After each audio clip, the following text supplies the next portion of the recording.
Hello everyone, welcome to The Social Doctor. And this is Dr. Ayushi.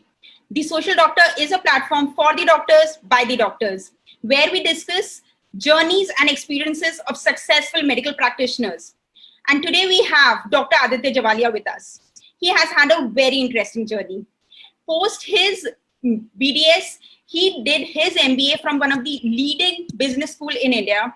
After that, he has been working with some of the most popular medical devices companies in their sales and marketing segments since the last 10 years.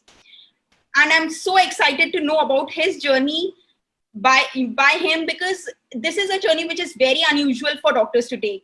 And he has made his path through this and is having an amazing career now.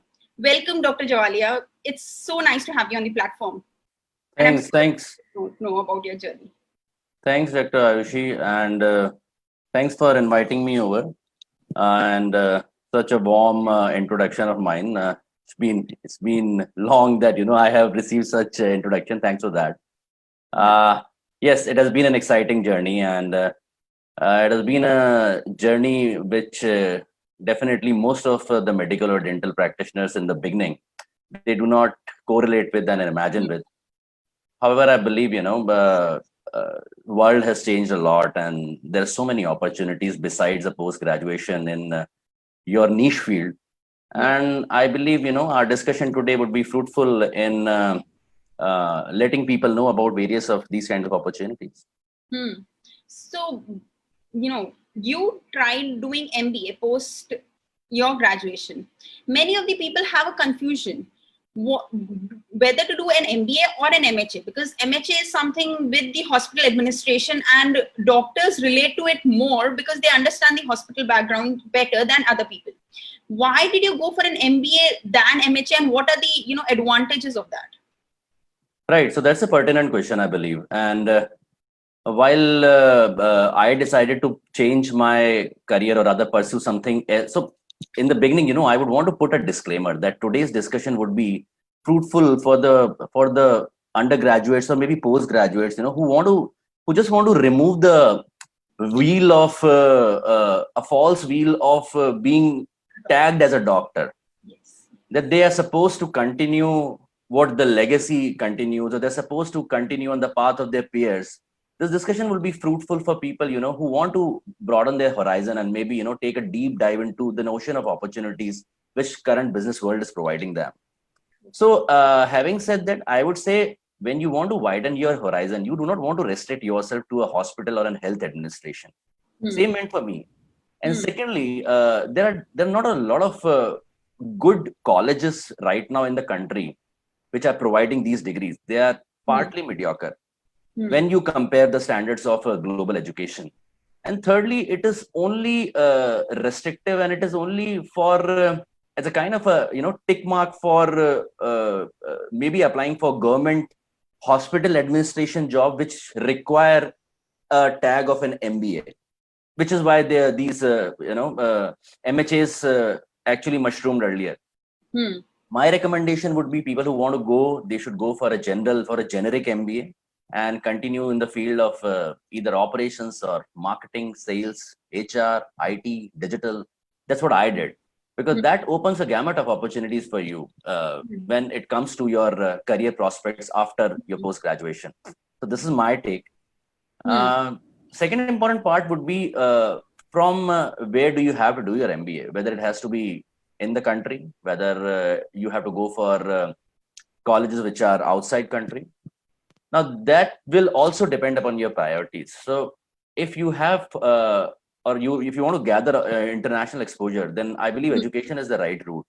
And in spite of applying for any kind of practice visas after you are practicing in the country, I believe you should go for any international MBA. And these international MBAs are full-term MBAs also, which you can do for a 2-year course. And you can have an option of an executive MBA. So people like me or people like you, or I don't know, that there are lots of people who have 5 years of work experience, 6 years of experience, and then they suddenly get up and they realize, I mean, this is not happening. I want to change something. I want to grow further. I want to explore further. For them, an executive MBA, a 1-year option would be very wise. There are several colleges, be it XLRIs, be it ISBs, be it IIMs, which are offering these kind of courses. NCR is again a very known college, which is basically outside our country. Yes. And then your other opportunities are there when it comes to this Masters of Business Administration. Yes, yes, yes. So help me understand. When you tell me MBA, people who want to go into you have already told that people who are experienced can go for an executive one, as well as the people who are not can go for a regular MBA. But MBA needs GMAT and CAT to be cleared, which I'm sure that you have also cleared. CAT. Yes, yes. And isn't it, for me as a doctor, I feel MHA is easier because, the examination, clearing examination is also easier comparatively than CAT. So how, although it has been so many years, but just a brief, how did you, go through your preparation while clearing your CAT? Because you have done that. So what did it take? Yeah, so what it takes basically is, again, to get your head out of the wheel of medicine and to understand that, yes, this is, so again, it's all about your will. It's all about your own determination that you are not supposed to follow others only. This is what happened to me. And I believe there is a lot of innate resistance which you're supposed to break, because you dwell so much for 5 years into medicine or dental or other related subjects that coming out of it actually takes some time. However, there are several kind of coaching institutes which were there during my time 10 years earlier. I'm sure there are lots which are mushrooming these days also. Self-education is one part which is not very difficult, because if you see the curriculum of preparation of MBA, it is basically your verbal skills, your comprehension, your writing English, your mental ability, and some basic mathematics of 10th and 12th. Having said that, it's a difficult ball game, and you have to be completely dedicated and determined to crack it. However, there are several other institutes also which are having their own exams, and these are the institutes which you can focus on depending upon the limitation of your capabilities. So I'm one person who would not be boasting a lot about anybody can crack through an XLRI or an ISB or an IIMs, because it's a difficult thing. Yes. However, I believe that if you want to open up your career and want to opt out for other business colleges, there are other business colleges in the country whose rankings are good, and eventually whose pedigree is considered good while while the companies show up for campus interviews. Okay. So I also spend after my internship around 8 months to study for the entrance exams. I was able to crack through some of them, and I did my MBA. After that, it was fascinating to be a part of something which is completely unrelated to your dental.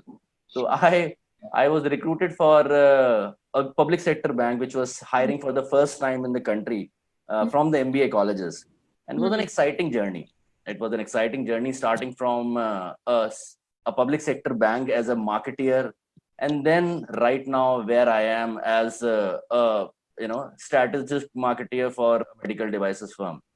So yes, this has been a miraculous journey for me. So help us understand one more thing. When you were there in MBA, maximum people what I know who do MBA are engineers, or after BBA, or people who are 90% people are non-medicals, right? That, and the 10% is also, I'm talking about the the maximum limit being medicals. So during the placements and everything, is it that medical people are being preferred at many places and they have a upper hand? No, they would certainly not be having any kind of an upper hand when we talk of generic MBA colleges. Again, and then when you are applying for an MHA or an health administration, you are just a part of the crowd. Yes. So, however, what difference it creates while you are doing a generic MBA during your 2 years? So I would say in my batch, I was the only doctor out of a strength of say 90 people in one section. So similarly, there would not be many people during the time while I did my MBA. However, again, now we talk of so many opportunities in the form of companies which are coming up and hiring these people, hiring medical and dental and related medicine field graduates because they want those niche skills. So nowadays, the number of aspirants are increasing. And I would still remember my batch as a as a cult batch, I would say, of dentistry, wherein my colleagues went for these business institutes. Some of them opened up different entrepreneurial journeys during that time. So that was a cult batch which had a kind of thinking that yes, we can think beyond dentistry. I'm sure. I mean, there would be similar kind of mindsets available in the medicine field also. Yes, that's true. I must tell you that Dr. Jawalia has been my senior, and I know about his batch, and that is the reason I connect with him so well. Yes. So he has been an inspiration for us always. Thanks, ma'am. So, are there any options for distance learning, MBAs and all, for people who want to do it? Yeah. So again, if you have to ask my recommendation, having a tag of an MBA just on your curriculum vitae, it will not make a lot of sense because these distance learning courses or diplomas are only, as I mentioned, as a tick mark once you are applying for any kind of a government job which requires a mandate for you to complete it. However, there are full-term courses which are available in a form of a weekend classes. So working mothers or working fathers or working professionals, when they have to take out time from their schedule, and mostly these corporate jobs are having a weekend off, you can go and apply for weekend courses from FMS, from XLRI, from MDI, from IIMs itself. They are the similar courses of a 2 year. However, they are extended to a longish schedule because of the restriction of the timing. But they are full-term courses.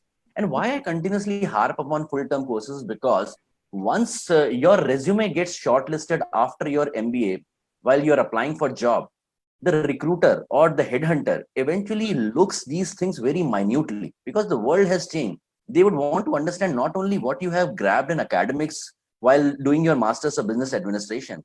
They want to know whether you have gelled in that kind of an environment or not, whether you have been a part of the whole group, a group wherein there is an engineer, there is some other graduate, there is a doctor, or there is a business guy. So that kind of an environment, whether you have lived or not, and if you have lived that environment, then eventually you have gathered so much of an acumen collected during these 2 years that will eventually decide your path once you are there in in your professional career. These are the things which basically headhunter would look for.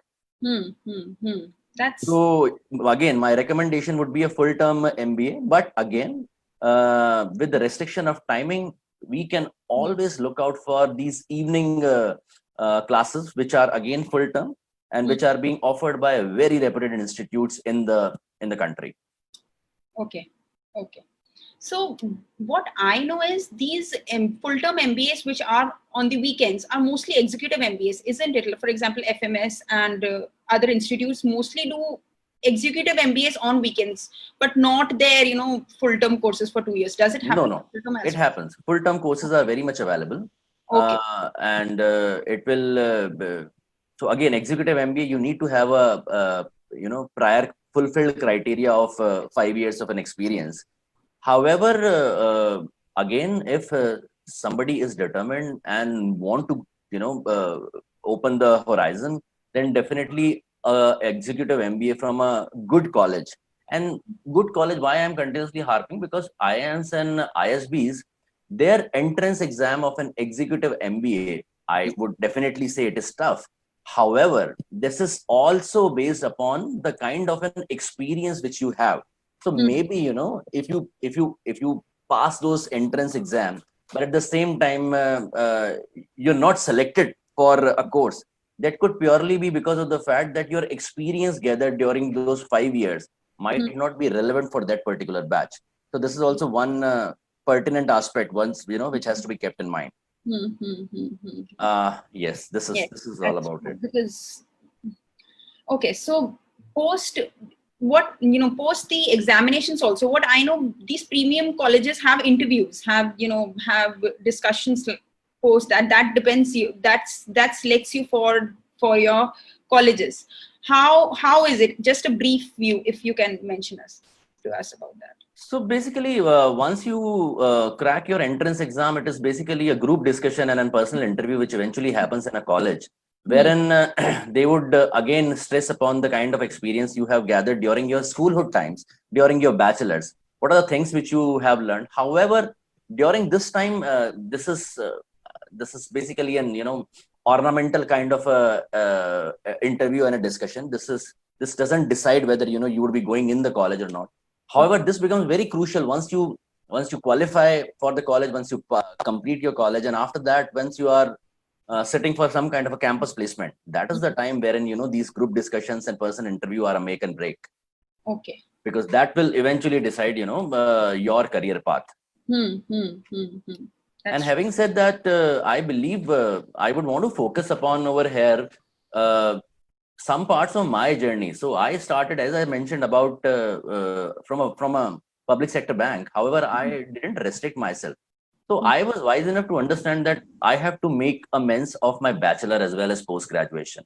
Now I know dentistry, right? I have learned it for 5 years, and I have done business administration. So I have to find a place where this amalgamation can be very useful. So fortunately, I was in connect with some of the top corporates which are there in dental manufacturing during that time. And I happened to speak to one of the division managers who was actually handling, and that's a very interesting story because that division manager who was handling the complete P&L of the dental business, was basically a lady who did her dentistry from Manipal. Okay. So I'm just citing an example that 10 years earlier, I actually found a person who is a dental professional, have done her MBA, and right now with an experience of, at that moment, 8 to 10 years, handling the complete portfolio of a business. Yes. That was very inspiring. That was in one of the leading dental manufacturing companies of the globe. So that was my journey wherein, I joined in as, in the sales domain of a company called 3M. I'm sure all the dentists, not only dentists, most of the people know about it. Yes. So this is, I deliberately wanted to, cite this thing so that your viewers can correlate that what MBBS or what a MD or what a MDS or a BDS eventually can achieve outside the normal course of their practicing in a clinic or practicing in a hospital. Yes, that's true. The idea is this only, to give a better horizon of thought process so that they can think more on what they can do. So when there are multiple specializations in MBA, as you mentioned before, also there is finance, HR, IT, marketing. Which one is better? And something, if somebody picks up MBA and cracks the MBA, which is that the person should take, and how does it help? Right. So these days, on basically most of the time, you eventually end up doing dual specializations. However, you can do for a single specialization of marketing or operations or finance or HR. However, mostly a good combination would be sales and marketing. And nowadays, there is option of IT as well as digital. So now you are very much aware, being into the digital space for a long time, and any medical or healthcare marketeer, which I am, eventually would need the use of artificial intelligence and digital. Yes. So I would recommend, out of the three, sales, marketing, and digital experience would come in very handy in the professional world these days. Finance is one part. I don't know, since we are not accustomed to thinking in the right financial direction since we complete our 10th standard. From 11th beginning, for 7-8 years we are accustomed to read about the human aspect or the biological aspect. So I as a person would shy away from it. However, I'm telling you, as you grow old in your career, as you cross this 10-year threshold, a sound financial knowledge, a sound P&L knowledge of a business would come in very handy. And again, that will become a super specialization for a person who has done his medicine study as bachelor's, his post graduation as an MBA, and have added advantage when they have a financial knowledge, because they are the ones who would definitely be preferred to head a business. Yes, yes, yes. So now when you're telling us that the doctors will be preferred at many places to head a business, what are the segments and what are the industries that doctors can focus on when thinking of going for MBA? Absolutely. So let me tell you this thing. I mean, India is full. People say, I mean, these opportunities are there, and India is full of it when it comes to healthcare domain. There is a typical focus from the Honorable Prime Minister on health information system. This is a recent part which I'm telling you. Okay. Apart from that, if we go on the conventional route, we have several multinationals which are there into medical devices. Okay. You talk of companies like Medtronics, you talk of companies like Abbott, you talk of companies like Edwards Life Sciences. There are so many companies in medical space. Apart from that, there's so many Indian startups, so many Indian established conglomerates which are there in orthopedics, which are there in cardiovascular domains. These are the companies which eventually would be wanting somebody who has a niche knowledge of medicine, who has a niche knowledge of dental, and who understand these terminologies better. Yes. Another domain is pharmaceuticals. I would want to dwell upon some, part of pharmaceutical, because there is a wrong notion that eventually, if you are going in a pharmaceutical industry, you would end up become a medical representative. So, a medical representative qualification is entirely different from a qualification of what a medical graduate or a medical or a business postgraduate is. So these are the companies. You talk of companies like Lupin or Ranbaxy or GSK. These are the companies, eventually who would be hiring for the positions of a product marketing manager, a category manager, a brand manager, who would handle their portfolio and who would ensure that they support the sales function in a visionary way, because they understand the domain, they understand the subject. So pharmaceuticals would be one industry, and they are big giants. They are big industries. When I talk of, you would recently have heard that Medtronics have actually committed to open up a 1,200 crore R&D plant in Telangana. Yes. Companies like 3M, companies like DuPont. Yes. Then you have publication houses. So I'm sure we all remember our journals and our case studies, which we have studied during our dental days. They used to come from Elsevier. They used to come from Macmillan. So these are the publication houses which eventually would be wanting people to do their copywriting. Then you have, well, the biggest field these days is your consulting. Okay. So you talk of any big consulting firm in the country, be it KPMG, be it McKinsey, be it Deloitte, be it Accenture, they are spending big time on healthcare. They have so many healthcare projects, and right from the inception of a project to the completion of a project, they are several steps wherein a medical or a dental or a medicine graduate or a graduate who would understand not only the terminology, but how to pitch a particular project, they would be the ones who would be needed. So consultancies are the one which are in big fashion and big vogue these days. And there is a typical focus on health information system. And it's an untamed subject right now in the country.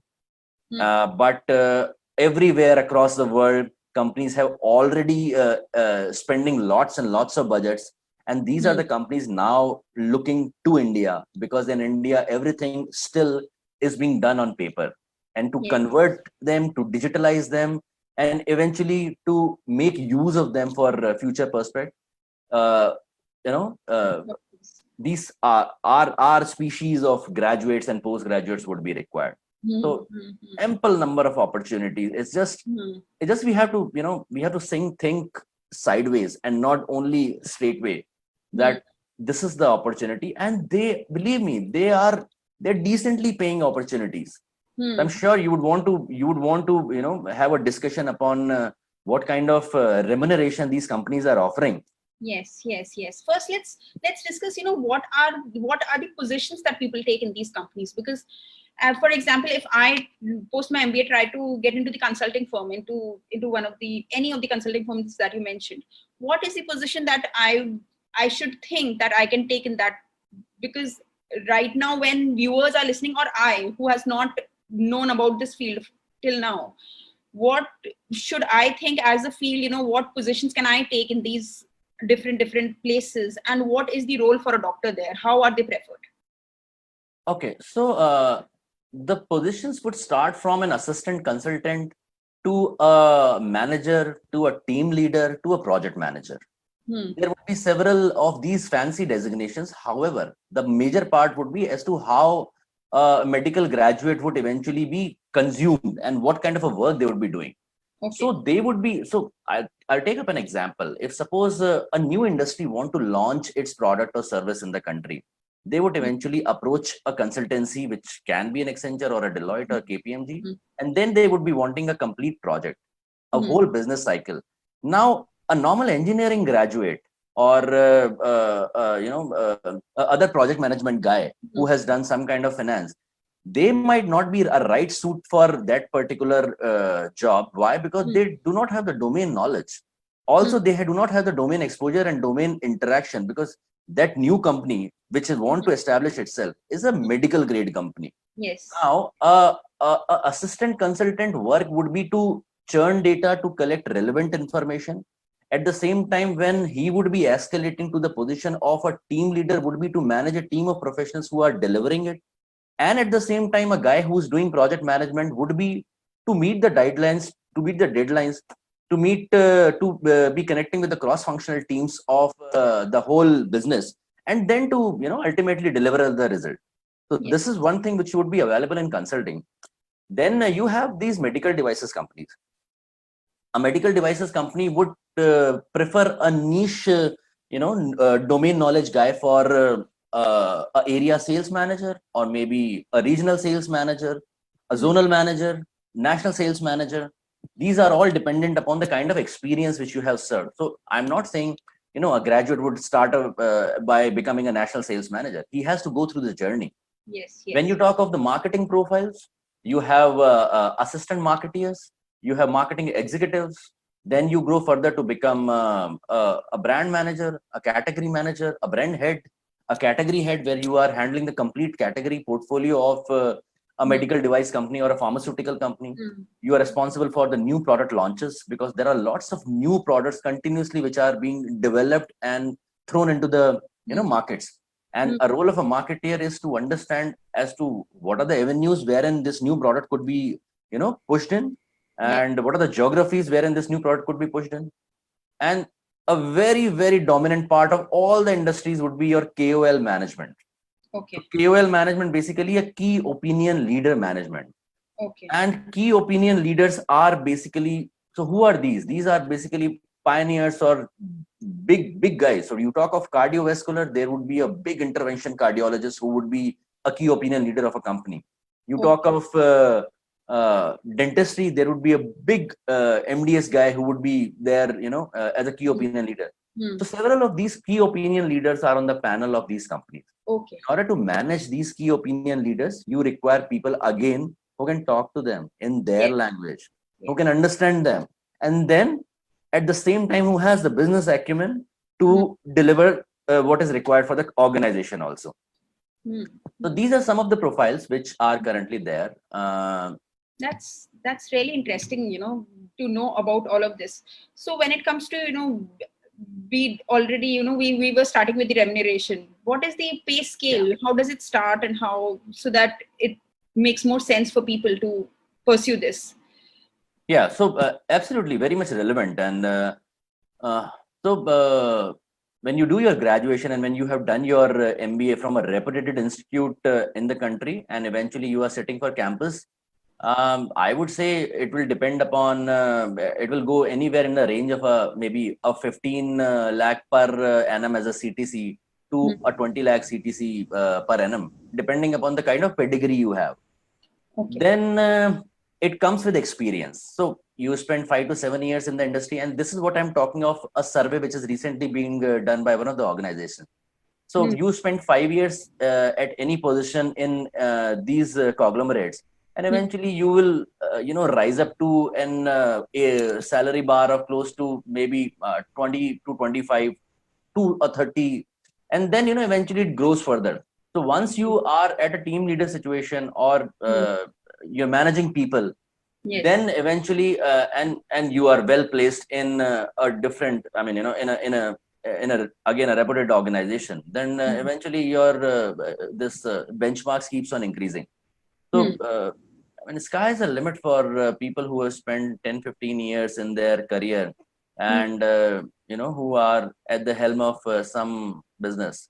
It's very remunerating. This is very relevant, especially for people who have gained such a knowledge of such a niche space, healthcare, and has dedicated so many years to it. It completely makes sense to start their career in this field, and it's so insightful, sir, boss, to to know about all of this, to know about details of this.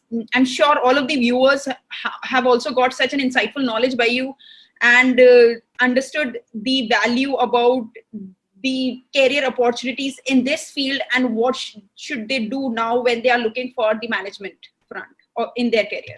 So anything that you want to something end with, some really motivational lines for people who want to pursue into this field and are looking forward to, especially after your discussion, to really want to pursue this path for their career, what do you want to tell them? I just want to tell them that think with an open mind.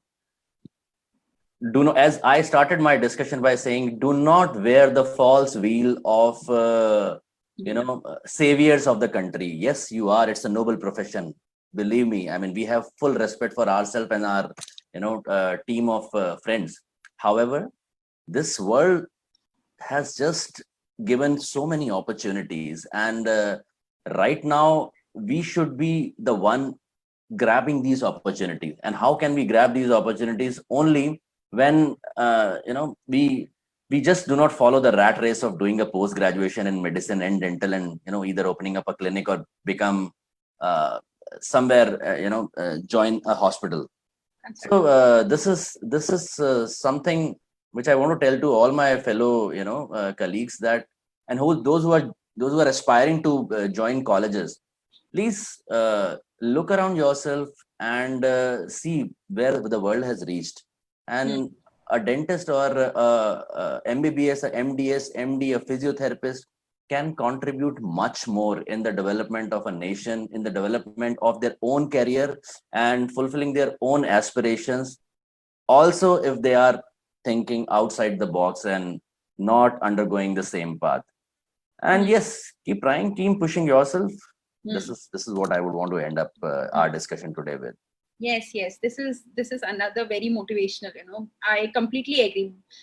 As a doctor, to get out of that wheel of becoming, of having that belief that you can also contribute the nation in a different way, it's also something that we need to understand. I have also, post getting into marketing, I've also faced this thing, so I understand completely that how important this is. Yes. So thank you so much, Dr. Aditya, for such an interesting conversation and such an insightful conversation. I completely love this, and I'm sure our viewers must have got so much of knowledge out of this conversation, and must be so motivated to pursue something exciting in their lives and have an interesting journey in their coming years.